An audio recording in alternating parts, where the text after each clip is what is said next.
And honestly, how you look and how your body shape is a huge correlation on your social life and how people respect you and how people.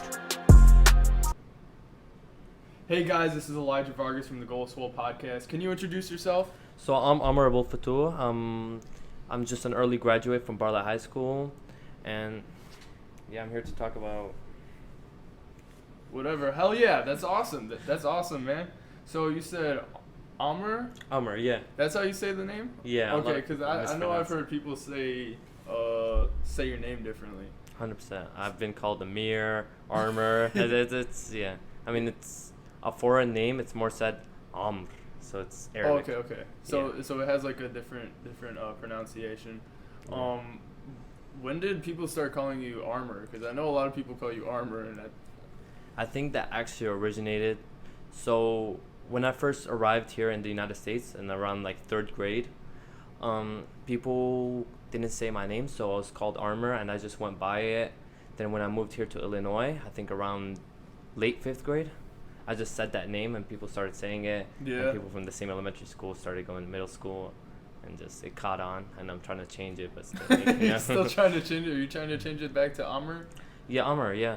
Okay. That's okay. Right. I feel that. That's kind of cool though. I mean, I never really had like a nickname or anything like that, but Yeah. you know, like I just kind of had like Eli. Some people call me Eli. I mean, I wasn't a big fan of it, but it's whatever. I want to go into like your background, right? Yeah. So you were saying that you came to the United States. Where were you before? Like, where were you born and raised? So I was actually born in Egypt. Lived there, I think, until I was 9, around there 8. So I moved here at the United States, in California specifically, I think around 2014, maybe something like that. Okay. You're talking about that. Where are your parents from? Are they from Egypt? Yeah, they're Okay. exactly. So did they both grow up in Egypt? Yeah, so we're like completely Egyptian. Okay, you're completely Egyptian. So Yeah. both of them are from Egypt. What types of things like interested you when you were younger? So when I was younger, I was mainly just invested in games. I wasn't really invested in anything else. Yeah. As in like video games or like sports or Both actually, but mainly just video games. I was just big on Minecraft and things like that. big on Minecraft? Okay, so aside from Minecraft, what other types of games did you play? So I played a lot of Call of Duty. Ooh, yeah. Mainly Roblox when it was also like started. Fortnite when it first came out, season 1.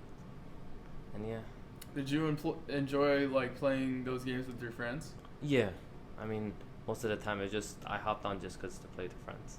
Awesome. So Minecraft, Roblox, and then you played with your friends. That's cool. Mm-hmm. What elementary school did you go to here? I went to Spring Trail Elementary, so it's right here. It's down, I think, Army Trail Road. Yeah. Army Trail, okay. Okay, yeah, I think I have a few friends from there. I'm not entirely... Where is it? Oh, I know where Spring Trail is, I Yeah. think. That's off of, what's that street? Spring Valley? Is that Spring Valley? It might be. I'm not sure. Yeah, I'm not sure either, yeah. So, as you've gotten older, you were talking about your friends playing Minecraft and Roblox and all that. Mm. Has your friend group from like that age been the same as you've gotten older? No, so when I moved here to Illinois from California, I basically lost those friends. I really didn't I try to keep in touch with them, but I really lost them. I think I only have contact with one of them, and we just check up on each other once in a while. Yeah, I feel that. I have a few friends like that. Like one lives in like Arizona, and you know we talk like periodically. He just swipes up on my story, says like happy birthday or something like that. You know, Yeah. like it's every once in a while. It's like, but yeah, no, I definitely know what you mean. Sometimes we just move away from our friends and stuff like that. You know, it's kind of crazy. Yeah. So we're talking about like your friends and how they have changed as you've gotten older. How have like your interests changed as you've gotten older? Alright, so I began just like, completely like away from life. I would just play video games. I would love to go outside, just run, bike, swim, things like that. And then my interest changed. I started getting into actually coding, right? But mainly around Minecraft. I was like configuring, helping out servers. I actually made money off it. I think, Oh, that's cool. yeah, I think $300 in total. It was pretty Wow. nice. Yeah, I was 12 at the time, so like, 12? Oh my gosh. set up that fake PayPal account. Yeah. Yeah. I don't think like when I was 12, I don't even think I've seen $300 in the same place. That's kind of crazy. So with Minecraft coding, like what language is that? Is that like Java? Or? Yeah, it's mainly Java, but I was into configuring, which is actually not that hard to get into. It was mainly just readable text. You just need to be able to change it in the right way, understand how the text went, etc. Oh, okay. Yeah. So there's also, I'm pretty sure on like Scratch, there's like an option that's like. It wasn't Scratch. No, Okay. It was not like it. Like no, I just know Yeah. that there's like a Scratch Minecraft thing. Maybe. Something like that. I don't know. Where you just like drag the blocks onto the. It wasn't like a drag and block thing. It was actually like text. So files. it was all text. Yeah, it was all text, and I also learned Java for a bit. That's cool, dude. I never understood Java. I remember trying to learn it. Even I took like AP. Is it AP CSA or AP CSA? AP Computer Science A. Yeah, I took that too. Yeah, dude, I could not understand it. It was so difficult for me. Yeah. Even JavaScript was hard for me. I mean, like I don't know. It was a little bit easier than Java, but yeah, like I don't know. Like we started making games and it was just pretty difficult. Yeah. Whenever I talk to you, you're always talking about like self-help and stuff. When did you get into self-help? So self-improvement, like I first started going to the gym around, I think, second year of COVID during summer. I think it was my freshman year, and I was really just in a messed up state. I was, I think, 70 pounds. I was like 5'10", so I was like horribly skinny, like bone to dead skinny. So I went to the gym. I tried to gain some weight, and yeah, I was not really consistent. I didn't know diet. It took me around 6 months, 8 months to learn completely, and then I started taking my bulk seriously. And right now I'm bulking and just improving my gym thing. But for self-improvement completely, I think it started around beginning of this year. Yeah. So aside from like, self-improvement is a bit more than just like getting in shape and stuff. So 100%. like, what other aspects of like self-improvement, self-help have you engaged in? Yeah. So like I said, it's beginning of beginning of this year, around there. I think December. I started to learn more on the my New Year's resolution. I started to wake up early. I actually started to take morning runs, ice baths, all that. Started hitting the gym, taking my diet seriously, because diet actually has a huge part on how you are. And then I also started taking my religion more. That's cool. So I think a lot of people like overlook diet when it comes to like mentality and like mental state. Mm-hmm. Would you agree with that? 100%. The way your food, I mean, also the vitamins you take every day, everything affects how you are emotionally, mentally, physically, all that. 100%. Yeah, I think like especially when you're eating like sweet food or desserts, stuff like that, you kind of just feel like shit after eating it, honestly. Yeah, it makes you feel like shit. It also, what is it called? It ruins your mental clarity, all that. It just actually 100%, ruins you. Yeah. It's always like in the back of your mind, and you're just thinking about how, man, I just ate that, and you feel bad about yourself. You yeah, feel dirty, right? It's like guilt almost. Mm-hmm. So we're talking about this, and we're talking about before that a little bit of lifting. Do you go lifting with your friends? Yeah, but I actually like lifts by myself more. I can actually get more done. Yeah. But yeah, it's fun. It just either or. Sometimes you have fun while working out. You enjoy it, and sometimes you're actually working out, putting it fully to failure. Yeah. What part of lifting alone do you enjoy, and what part of lifting with your friends do you enjoy? So with friends, it's obviously the rest times feel shorter. Like the 4-minute rest maybe it takes a bit longer because you're talking to your friends, but just the gym session feels shorter, and you get around what you need done faster, it feels like. So what about with you? With just when it's you? And when it's just me, I first of all just can focus on my sets, completely push to failure, finish my sets correctly, everything correctly. Okay, yeah, that's cool. Yeah, you already know I lift a lot on my own, so it's always about like mental pushing myself past like, your limit. Yeah, and I don't have anybody there to do that, so I gotta have like this voice in my head that's like, push, or pull. You know what I mean? Yeah. So how often do you lift? I mean, I've been kind of off recently due to like schoolwork. I was just about to graduate. But now that summer came up, I go 6 days a week. 6 days a week? Damn. Okay, that's pretty awesome. Yeah. Can you kind of like explain your schedule? I wanna understand. Yeah. So, like day to day or weekly? Yeah, schedule? like day to day. So like Monday chest, something like that. Oh, so you mean that? Okay, so I really don't go on Monday and Tuesday, since how my thing works is I just go push, pull legs, rest, and then I do push, pull arms, legs, then rest. So that goes like an 8 day, like. Oh, so it's a bit longer than just 1 week. Yeah, so it goes, it doesn't correlate with one single day of the week. Okay, yeah, no, I have mine's definitely just. It correlates with the day of the week. So like Monday exactly chest, Tuesday exactly back. Yeah, stuff like that. But yeah, no, it makes me like focus more on that specific muscle group. I know a lot of people like do it differently, but I mean it works for me, and your stuff works for you. So that's just how us lifters work. We find what works for you. Everyone is different. Everybody's body's different. You just gotta listen to your body and do what you gotta do. I know a lot of people, they lift for like to get shredded, to aesthetics. Get huge, aesthetics, to look good for girls, all that stuff. Why do you lift?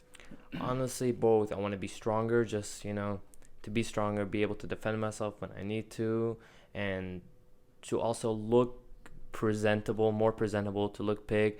And honestly, how you look and how your body is shaped is a like huge correlation on your social life and how people respect you and how people treat you. Dude, I 100%. I love how you worded that, because when I see somebody that's bigger and stronger, you just automatically have a respect for them that you don't have for somebody that's like skinny or fat. Yeah. So, I 100% agree with you. Actually, I like that answer. Do you have like a role model or somebody that aspires you to lift? I mean, to lift exactly, my role model was honestly, I think it's someone at my gym. He's shredded, he's big, and I'm like close to him. He's also like a Muslim. He follows the same religion, and he gives me advice. So and he's really big and he's natural, so that's cool. Yeah, you see a big natural guy, yeah, and you want to be like them, because many of the people you see online, first of all, it's a fake image because lighting and pump, and second of all, most of them are not natural. Yeah, so you see this guy and you're like, holy shit, and then you find out that he's natural and you're just like looking up to him and shit, right? 100%, yeah. Okay, that's really cool. I know that you have you graduated early, right? Yeah. So, yeah, we're taking a step in a different direction right here. Where I want to get into kind of like your education, your future. So, what made you decide to graduate early? Is it like something that you want to do in the future, where it just put you at a step ahead, or is it something else? All right. So I actually took the decision to graduate early, since it's multiple reasons. One of the reasons is most of my friends are actually older than me and they're seniors. So me as a junior, I want to graduate with them. Second of all, I was planning to actually take a gap year in the beginning to just completely explore myself. But from people, I heard that I'm just going to like stray off and it's probably not going to work well. So I decided to change my mind off. And also, I'm actually a grade ahead of my grade already. Okay. So graduating early puts me 2 years ahead of what the seniors are. Okay, so does that mean that you're closer in age to like the seniors, or? I am, I'm closer. So, like, looking back on school year, so as a junior, I was supposed to be a sophomore, but when I moved here, instead of being placed to second grade, I was placed in third grade, so I was just a whole grade ahead. Okay. Oh, okay. I see what you mean. Is there like you were talking about that you wanted to get ahead with just to get ahead with the gap year and whatever. Mm-hmm. So, are you planning on like furthering your education? Yeah, 100%. I'm going to college at UIC. UIC, that's awesome. I know a lot of people going there. What are you planning on studying there? Biology, but I truly don't know what I actually want to pursue yet, because purpose is a huge part. I'm still trying to figure out my purpose and what I actually want to continue into life. So far, med school and getting into medical seems really nice. Like probably psychology, neuro, anything like it would be really nice, but I still don't know. So freshman year of college, I'm just gonna see what I want and then pursue that. When did you decide that you wanted to get into biology or med school or what? Honestly, just recently, my parents kind of told me about it. So it was a parents thing, okay. It was a parents thing, and they kind of convinced me, so I kind of want to see what's up with it. Yeah. And neuroscience was always like, I really like neuroscience. I just like the brain. Neuroscience is like, you got to be hella good at neuroscience. I know, like. Yeah. I mean, I've been studying it. I've been learning about, what is it called, neurochemicals, neurotransmitters, like dopamine is a big part. There's a ton, right? Yeah. What's it called? Endorphin, I think. It's, what is it called? It's relief stress. Oh, yeah. Relief stress. Okay. Yeah. Yeah, I've heard. I don't know how to say it exactly, but something like it. Did you take psychology? No, I didn't take psychology. Okay, yeah, we talk a lot about that type of stuff. Yeah. All the neurotransmitters, just like brain stuff. Your brain stuff. What the brain is made of, and like what 100%. Certain parts of the brain does. The brain is really interesting, and how it functions and what it can actually do if you're able to put it in the right mind. It's actually crazy. I feel like it's one of like the mysteries of the universe for right now, because consciousness and everything. We don't exactly know what the brain is capable of. You know what I mean? 100%. I heard something like you can only use 10% of your brain, 90% is not usable. I've heard a lot of like. And consciousness. No one really understands what consciousness is. Like, how can you actually move yourself? How can you like do anything, right? Dude, you know what's crazy? So in my psychology class, we learned that I was talking about, like, we learn about different parts of the brain, like the right brain and the left brain. Mm-hmm.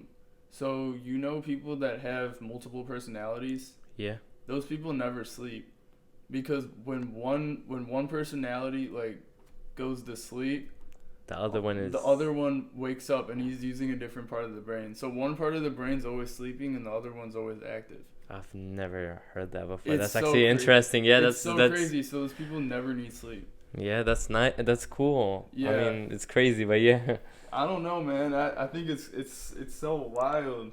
The brain is just something that is really hard to understand. That's why I kind of want to get into it. That's okay. It's really cool. That's what wants you to get that, or that's what you want to get into because of the mysteries of the brain. Yeah, mysteries of the brain and completely understanding what it can do and how to be most efficient. I'm really about efficiency a lot. Okay. Also, would you be interested in like the helping people aspect of getting into like medical? Yeah. So I was actually planning one time to be a psychiatrist. Yeah, that's how you say it. And it helps people with mental disorders or mental health issues like depression and things. And I actually really like helping people with depression, because most of the time it comes from another what is it called, another origin, another root, which can be fixed by basically trauma helping or actually finding a purpose in life, doing things that don't damage your mental health. Yeah, I see what you mean. When there's always like a solution for depression, and it's normally has to do with either like helping yourself or making yourself become productive. Yeah. I think. So self-love is actually a really, really big part of it. Self-love is when you do something for your future self. So your future self loves his past self, and that just makes you feel a lot better. But most of the, what is it called? What I have found in depression, most of it is just originates in like dopamine. Dopamine like overflow or whatever. A lot of dopamine makes you unmotivated, makes you feel depressed, and people try to find it through unhealthy habits like social media, like TikTok, for example. uh, what is it called? Fapping and porn, things like that. Yeah. So when it comes to depression, I know they say that it's like is it a lack of dopamine or like you can't produce it or something like that? No, so depression is just I don't know if it. I think there's either you can't produce enough dopamine because your baseline is messed up, or you have too much. No, yeah, your baseline is way too high that you actually can feel any happiness, except if you do unhealthy habits like maybe drugs, which really spike up that dopamine. So yeah, that's why people go over dopamine detoxes. Okay. Yeah, no. I know what you mean. I've been so dopamine detox, is that like when you I know people talk about like when they delete their social medias and then they take a break from that for like a month or something. Yeah, Is probably. that's a dopamine detox, or am I thinking the wrong thing? Yeah, that is a dopamine detox. So dopamine detox is taken away from every unhealthy way you get dopamine. So or most of it. Like if you cut off porn and fapping, if you cut off like social media messes you up a lot, so cutting that off. Also cutting off junk food. Junk food produces unhealthy dopamines, and then replacing it with healthy dopamine. I mean, you can get dopamine from running. Ice baths increase dopamine, and dopamine just comes higher when you actually have motivation to work on something. If you finish a task, like work, things like that, and then it makes you feel more rewardful for it, like tasks. So it makes you like feel fulfilled and happy with what you've done. Mm-hmm. So therefore, that makes you feel not depressed anymore, right? 100%, because when you originate down your baseline, normal activities will just pass that baseline, so it gives you happiness. Like it's a gap, so I don't know how to show it. So if you have a baseline right here, like if your baseline is right here, and your normal spikes, this is like a normal person, right? That person is not addicted to anything or anything. So if he basically finishes a work session, his dopamine spikes up and he feels happiness. So this is how much happiness he feels. But a person who's desensitized and just has higher dopamine level, this doesn't really produce anything and they don't feel happy from it. But like, for example, if they do drugs, it will go this high up, but it'll go lower, and then it will feel depressed for the rest of the day. Something else that like I've been looking at is just like ignoring your emotions. I mean, yeah, emotions. So, like, yeah. If you want to be productive, one of the best things you can do is just. I mean, I'm not entirely saying that this is what you should do, but if you realize that like a lot of your emotions like hold you back, or like your emotions are like, okay, well, I'm sad right now, I don't want to do anything. If you realize that that's bad, you can be like, okay, yeah. I'm gonna ignore that feeling right now, and I'm gonna be productive, and I'm gonna get something done. Because I think that's like the mark of how like men should be. Like a traditional man, I think that's kind of like how they should be. Like logic over emotion, right? Yeah. Like most men now have around, I'd say you need a healthy balance. Most men have like 70% emotion and 30%, what is it called, logic, which is really bad. But what you should strive for is like 70% logic, 30% emotion. You need a bit of emotion, but you don't want it to stop you from pursuing your goals or that. Yeah, I see what you mean. Yeah.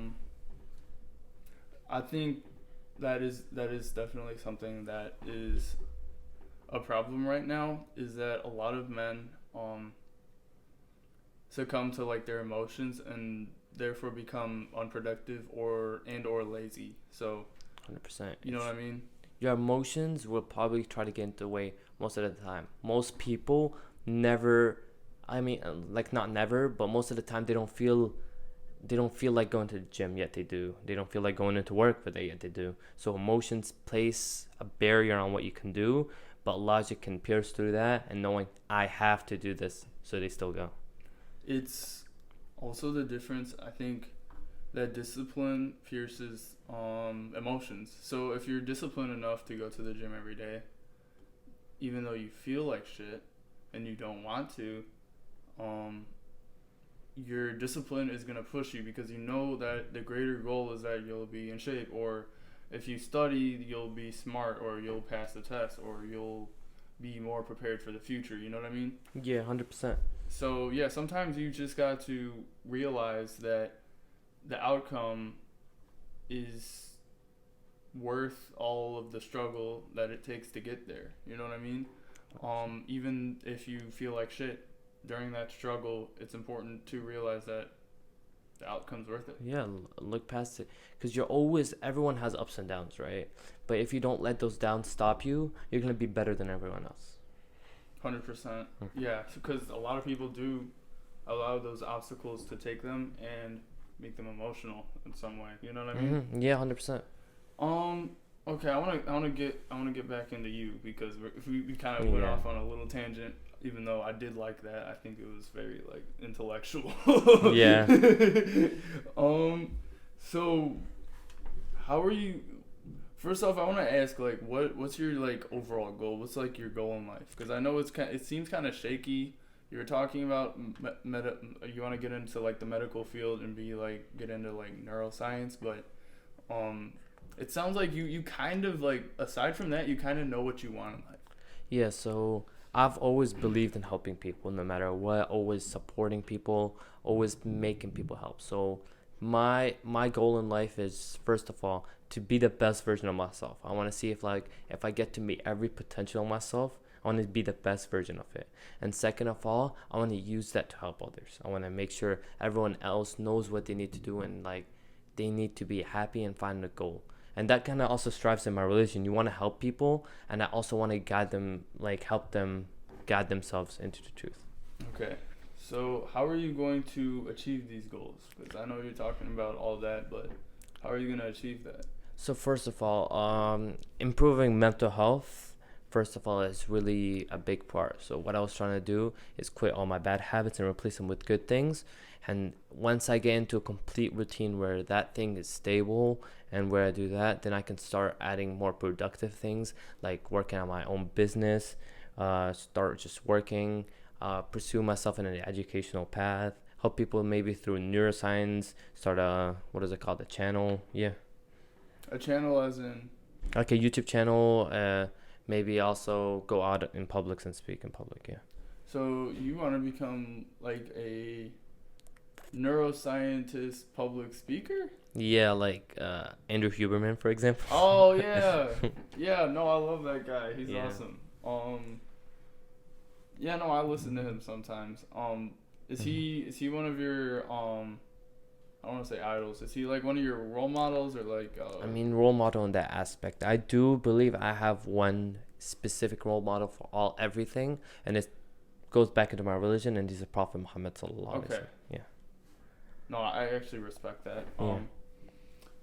Do you plan on starting a family, and is this career path, your neuroscience public speaker, do you have that in mind because you want to support your family? 100%. I want something that pays good. I want, first of all, being a neuroscientist or anything near neuroscience gets paid a lot, like a lot. Second of all, starting a public speaker, maybe a channel that also maybe gets some revenue on the side, and that can help me support a family, help support others, maybe donate it through charity and things like that. Okay. Yeah, no, I think that's very like noble.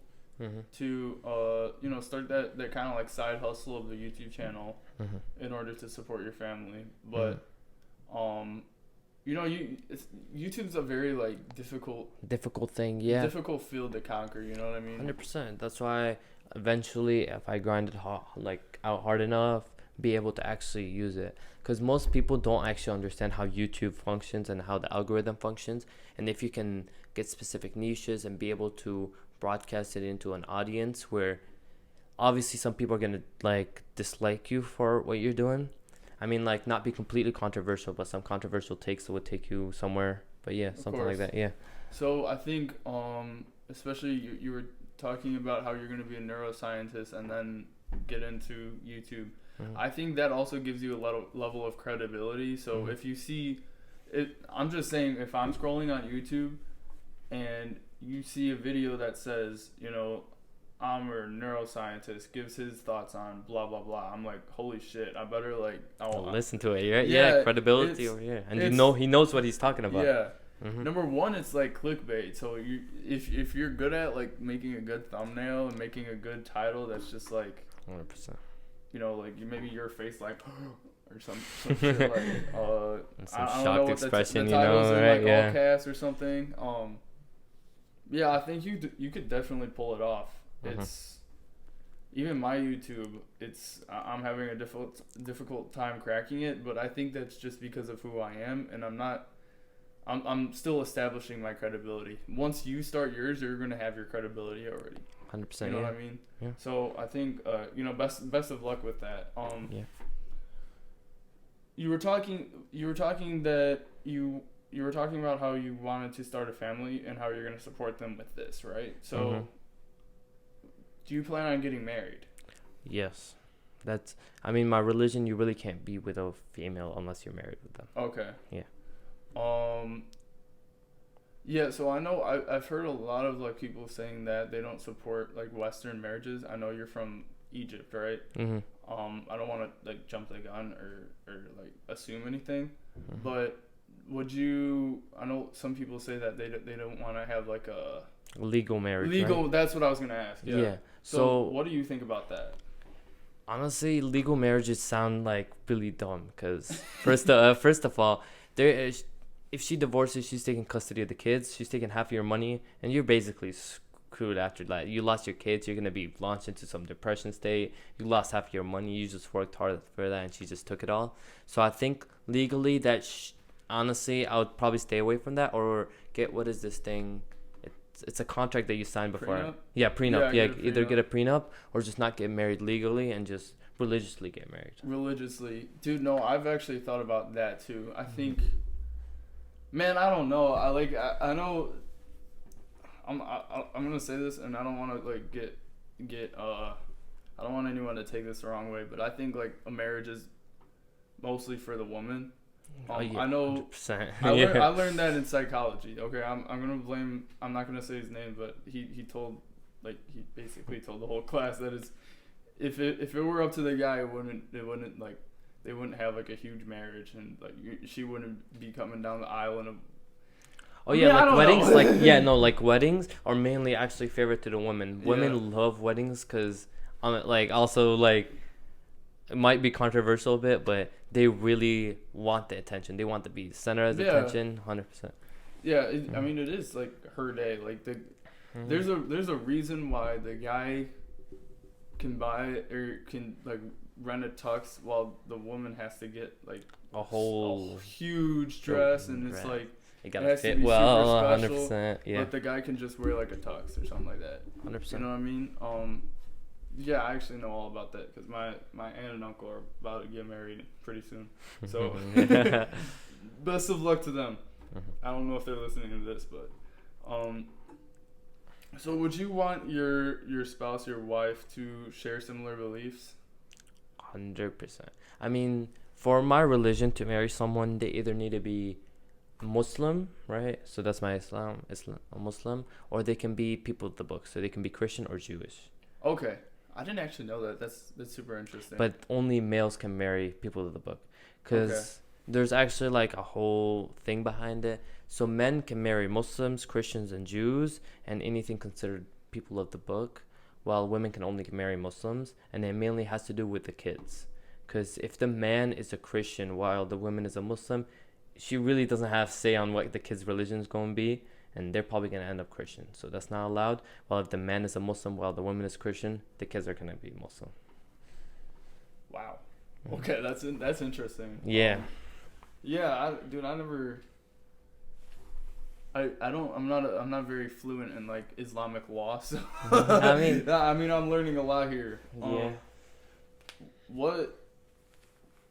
What kind of, I know you're talking about it a little bit. I wanna ask, what kind of beliefs would you want aside just from like Islamic law and Islamic like beliefs, what kind of beliefs would you want her to have? Beliefs. First of all, might be another controversial thing, but against feminism, I do not like modern feminism. I mean, like obviously women, like I believe in equity over equality. So women are better than women in certain things, and men are better than women in certain things. So just equal balance in the household and things like that. Okay. It's just how natural genetics work, how you're built, what women can actually be capable of, what men can be capable of. Okay, so when you talk about equality, what kind of equality? So when I think of like men and women equal, I kind of think like equal in value, kind of like equal in like So like a traditional household is what I actually want. Like a traditional household. So though females are more naturally caring and so like they can take care of the kids and they can they can't do hard tasks like most of them. I don't want to say all women because there's exceptions, but exceptions do not change the rule normally. So most women are mostly emotional and they're kind of like they can deal with kids and things like that, while men are more logical and just would go for harder jobs and would support the family. Wait, but you can't say that because that's sexist. Oh yeah, it's dumb even though it's true. We gotta cancel Amr. He's being sexist. Funny transition. I want to get into Islamic faith. Because I'm like, I was about to say I'm super interested in Islamic faith. Because, go ahead, bro.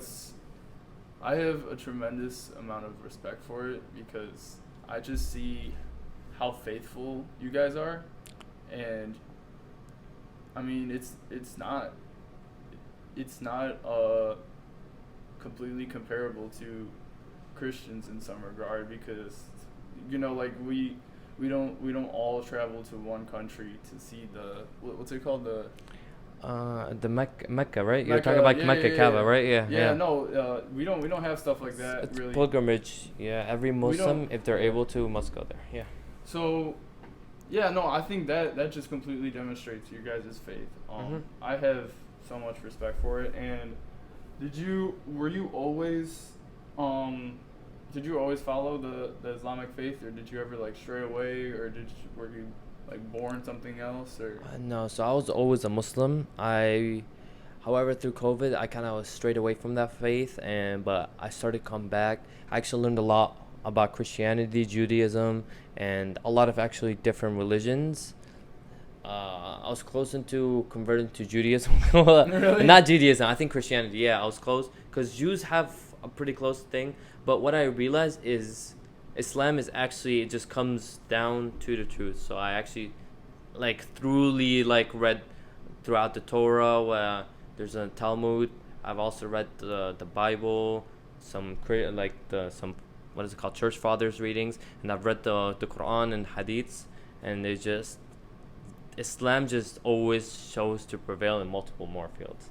Okay, so that's something that I think about is Islam as like a faith, like as a religion, and I'm like, you guys.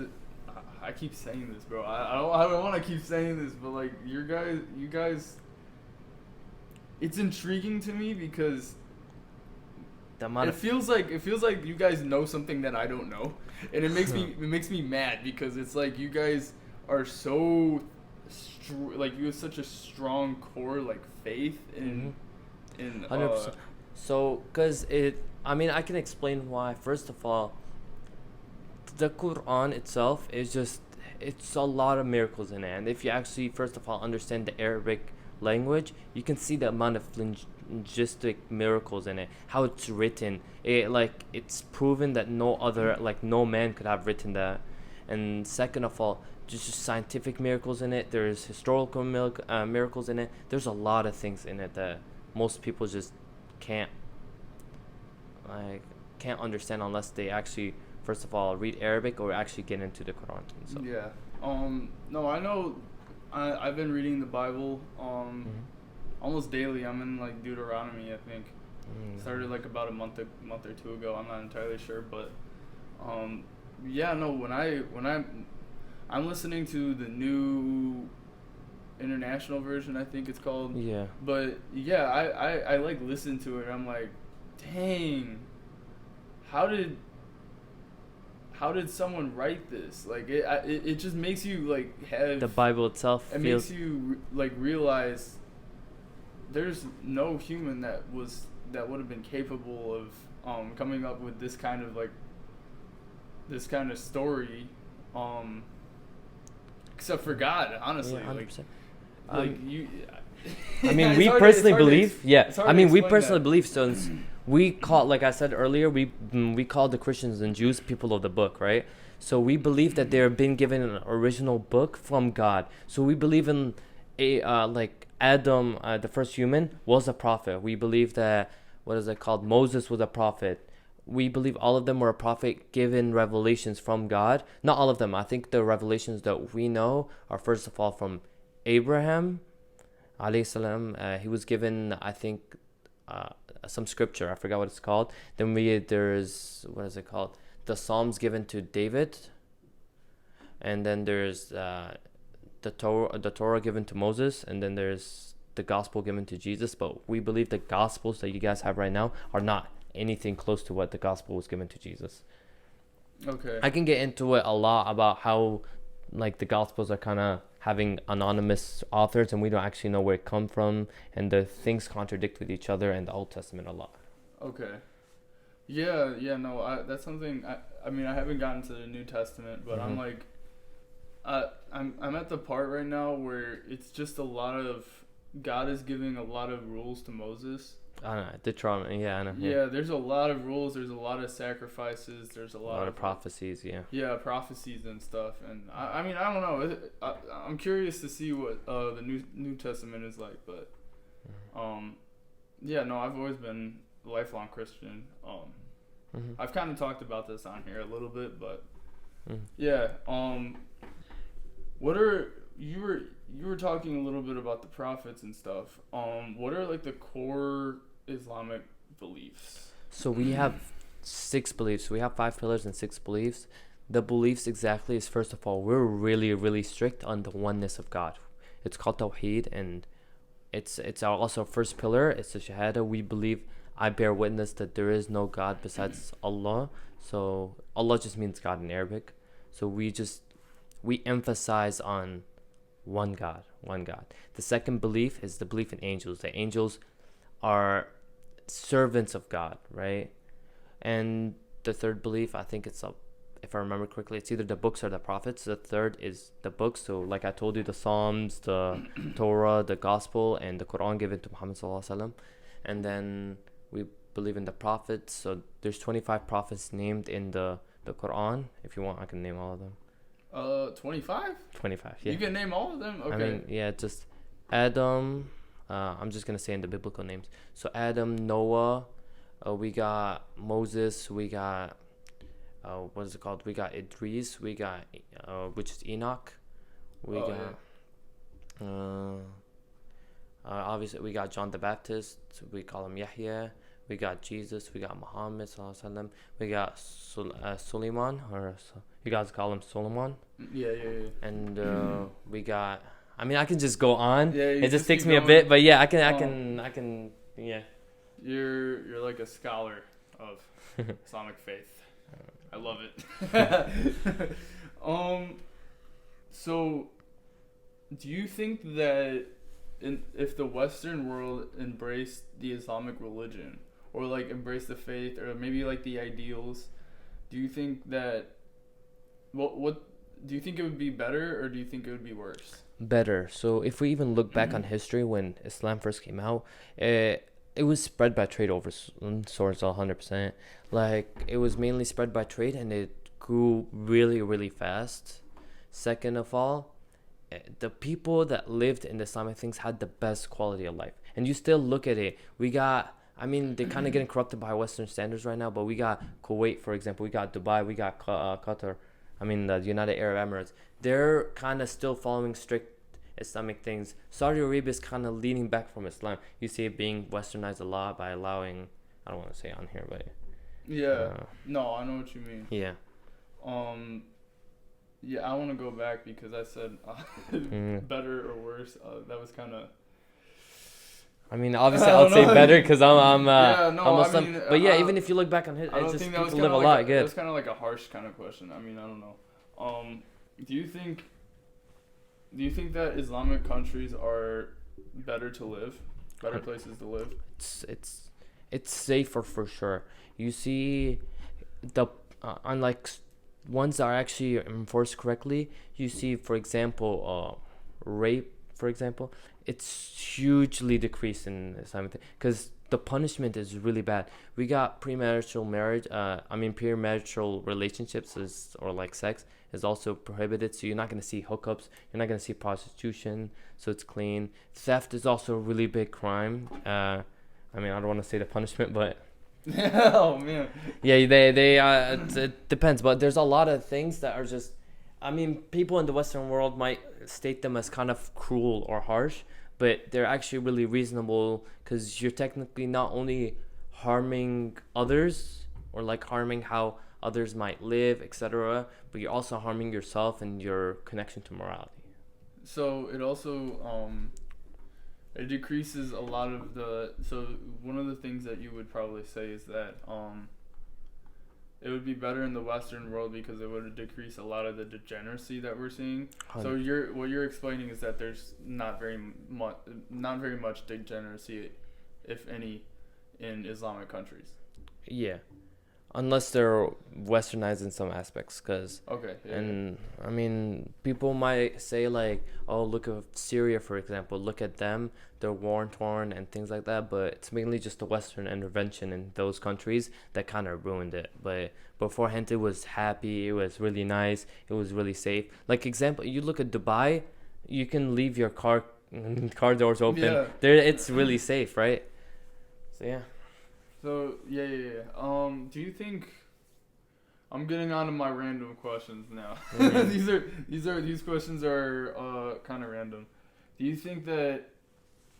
So I know you were kind of talking about that. There's men are having like less motivation, less discipline, becoming more weak. I want to say. Do you think that is a social movement, or do you think that is a agenda? Agenda. But I feel like it honestly, that my personal beliefs on it is really a two-way. I believe either we're getting the Western world is kind of getting attacked by other countries like maybe Russia and China, because if you see some books, the best way to attack another country is by making porn worldwide and degeneracy worldwide. So would we see that happening often? We see OnlyFans girls everywhere. We see online prostitution and all that. So degeneracy is really spreading, and then you see feminism weakenizing men.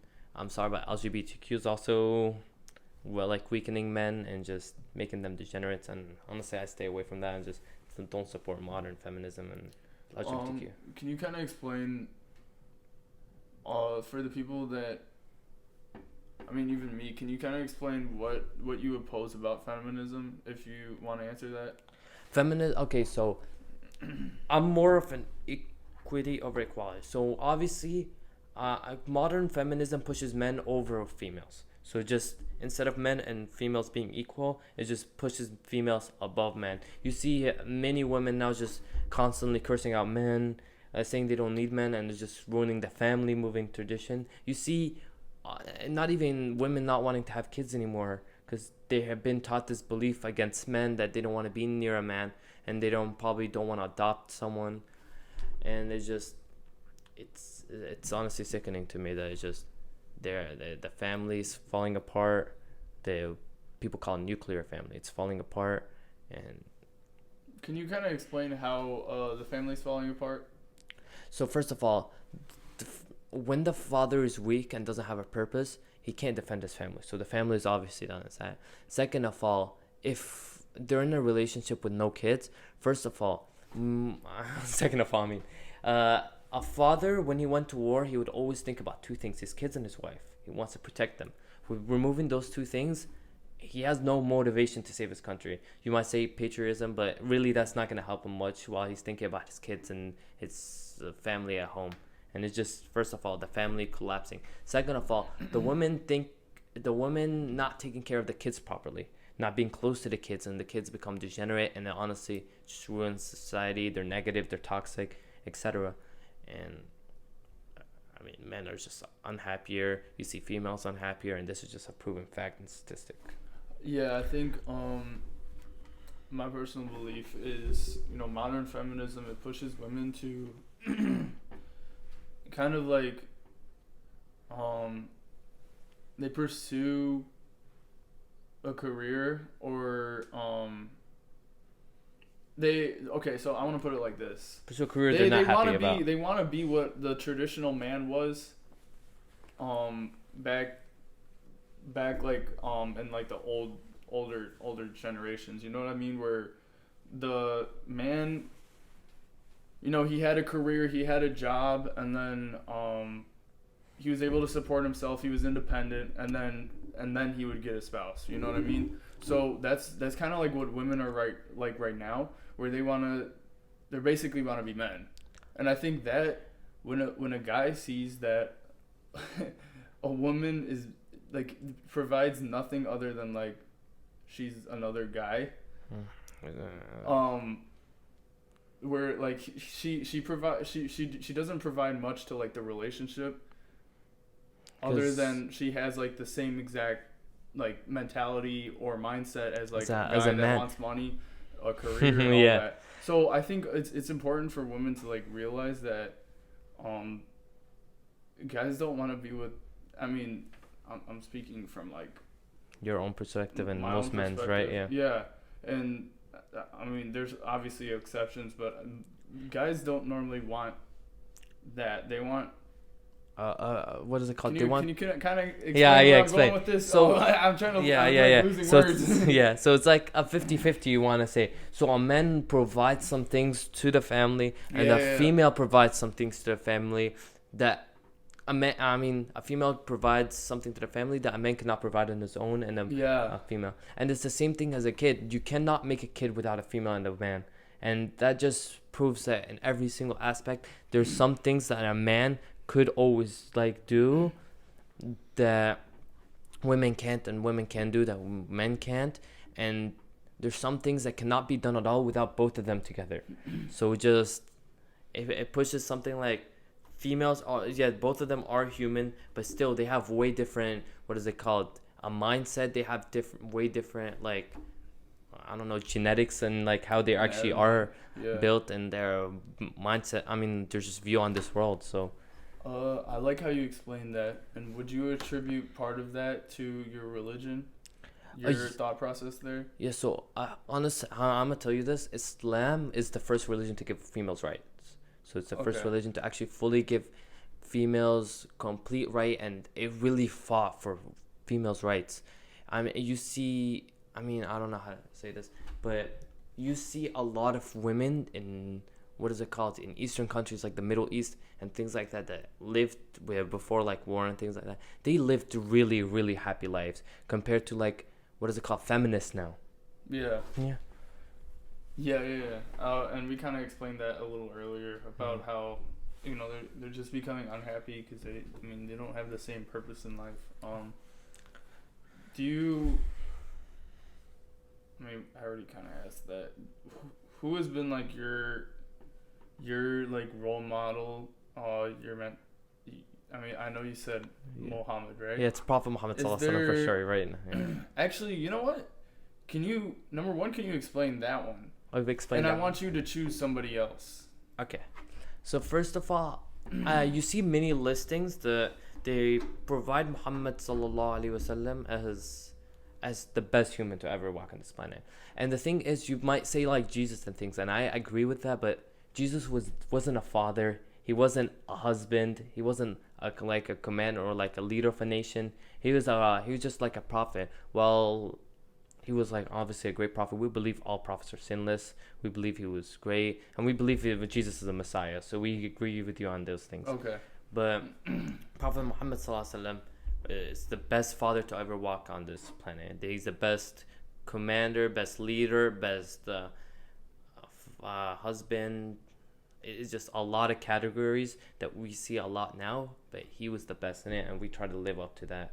And if you want me to choose someone else, like maybe current times, or maybe in history, or have they that has contributed to the mindset that you have now, or the mentality to which, like how you think, or how what your values are, who contributed to that outside of religion? It's honestly, there is probably people that are close, but I can never choose one since everyone has their own flaws, except what I see in Prophet Muhammad sallallahu alaihi wasallam. Okay. Yeah. No, I actually really, really respect that. Would you say, like, your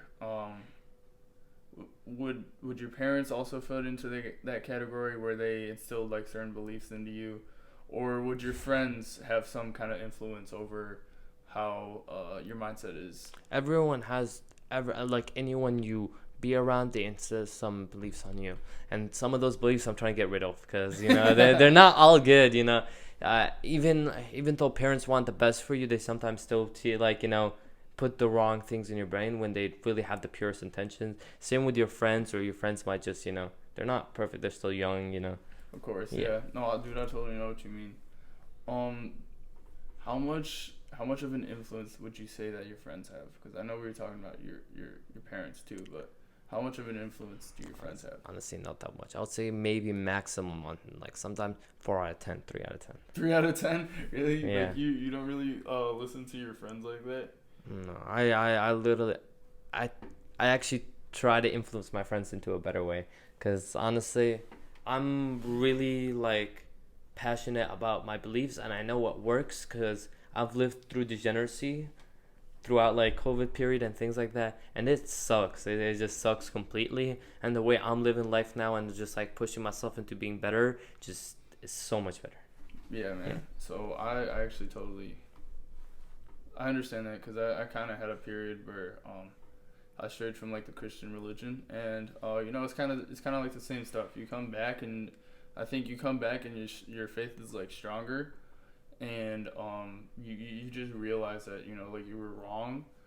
And I realized that a lot of the degeneracy in the world really proves that Christianity, maybe your religion, if you believe that, is more true. You know what I mean? So yeah, if you see the dark side, you gotta realize that there's a light side.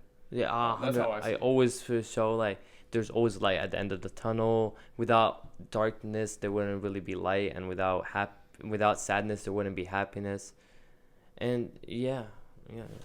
I honestly wanted to add one more thing. Honestly, for degeneracy, Islam and Christianity combat that a lot, and that's why you see many people that are combating against degeneracy convert to basically Christianity and Islam, and you see that a lot. And I totally agree. I think religion is the cure for degeneracy. Personally, I've been telling a lot of people that, my friends, I'm I'd prefer you become Christian.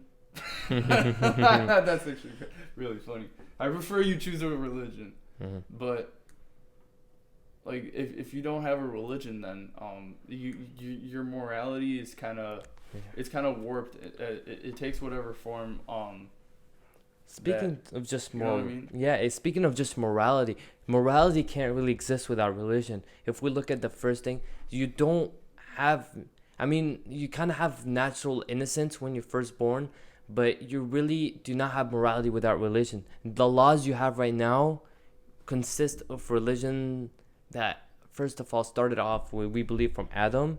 So that morality just, what's their name? Cain and, murder, for example. Who were the first man? Cain and his brother, right? The sons of Adam, right? Yeah. I mean, I don't know how to get. What were their names? I don't remember their names, But yeah, you see, morality actually started off from the first human beings, and you really wouldn't have law and order without even having teachings from God. You would never know that murder is actually bad. You would never know theft is bad. People say, oh, but it makes people feel bad. No, it's just the beliefs that make you make you see that it's bad. I think it's part of like your soul too, because we believe in fitra, which is just innocence. Like humans are born with innocence. So if they're locked up in like a room for half of their life and they come out, they're gonna be naturally innocent. But like let's say a psychopathic murderer, right? He still knows. I mean, even though he says, "Oh, it's right. How do we know if he's the one that's right or we're the ones that are wrong? You know. So we got to look at religion for that, for actual morality. There's a huge proof that God exists. Would you? No, I'm just saying this, but you know, like I definitely like I'm Christian and everything. Would you consider the idea that it's more of a societal construct, where we don't want to fall into a chaotic state in our society, or well, no, just we don't want to fall into a chaotic state. We need a level of order as like humans and organisms. Yeah, but you don't know what order and chaos is without actual morality to begin with. You wouldn't know that chaos is bad to begin with without actually recognizing it. Without recognizing it with the beliefs. Like everything you see in life that's bad and good has been beliefs either that has been stated by you from like religion, like how you're raised in society, or it's how you're born. But atheists can't really explain that you're born with morality. Okay, so yeah, you were just talking about the psychopath example. So the psychopath example would be somebody that doesn't have any of that. And they're few and far between because it's more of a mental illness type of issue. Any person that has the right, I want to say like normal, but any person that has a normal like frame of mind, would obviously have like those ethics, and I think those ethics, as you stated, are rooted in religion. So I mean that's kind of proves. Okay. So if we look, I'm gonna try to explain this as briefly as I can. So if you look at it as a human, like just a baby, right? He's taught by his family. He's taught by his friends, and his family normally teaches them religion, right? That murder's bad. This is bad. This is bad. So he's gonna grow up believing that's bad, right? And still some of the beliefs, even if they tell you something wrong, they're still stuck in your core thing because that's how you function as a little kid, as that. But if we keep like going up and up and up, it really is like, for example, if you say the law, they got it from the parents got this morality not from religion but from basically the laws. But where did the laws get it from? They got it from maybe other laws, but where did those laws come from? And it just keeps spiral, and you always find it coming back to religion, or the first human to ever exist, which we believe preached religion. Bro, that goes so deep. That is so, like, I know that probably like went right over a bunch of people's heads. But yeah, man, dude, you're right. I think when you look at the root of all of these laws, it does come down to religion and the first and humans. God, because I think without God, it just the cycle wouldn't come down, and you just wouldn't know morality first of all, and just everything would be full of chaos. I totally agree. So one of the many proofs of God. I like to end these podcasts with whatever advice. I know those that are watching. If you watch the previous episodes, I know I forgot like the last 2 or 3. So I like to end each episode with any advice that you would have to anyone, like whether it's like lifting or just life in general. What you got? Okay. I mean, I'm just gonna say that find a purpose in life, find a religion, and quit with bad habits you have. I'm just gonna say replace them, and that's the right way you're gonna find. Just following the path of your purpose and finding a religion that you're gonna find true meaning in, which is I believe is Islam. That's just a way. It's gonna guide you into the straight path. And I'm just gonna say one more thing.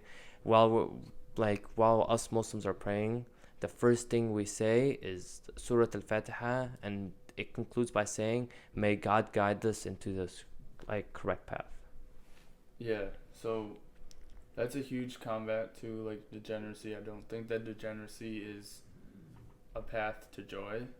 Eventually, if you're degenerate enough and you spend enough time being degenerate, you will realize that there's more to life, and that religion is right?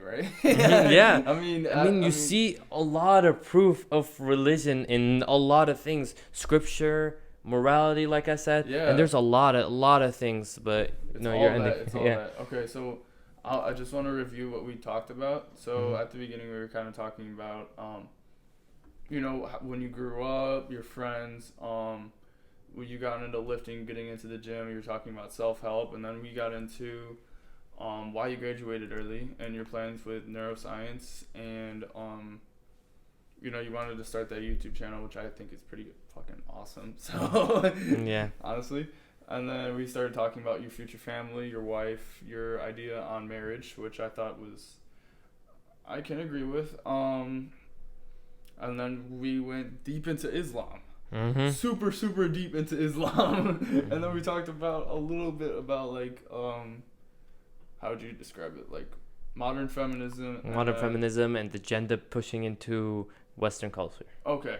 Yeah. Whole culture sucks. You just see men and females sleeping around, and you see multiple statistics that females that sleep around normally are not happy and they can't love someone.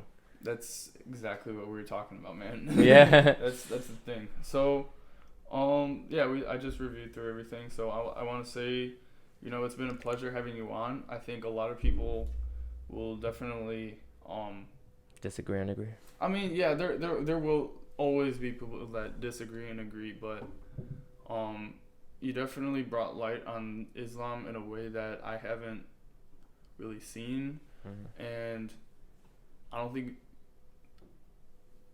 am I right? I don't think I've ever had somebody that has talked about Islam on this podcast before, so maybe. It's been very educational for me. Yeah, that's nice to say the least. Yeah. It's been a pleasure. A lot more, but yeah. That's good, yeah. It's been a pleasure having you on here. So, thank you guys for listening to this episode of the Goal Swell Podcast. If you enjoyed this episode, make sure to drop a like. And if you plan on listening to any future episodes, make sure to subscribe and click that notification button.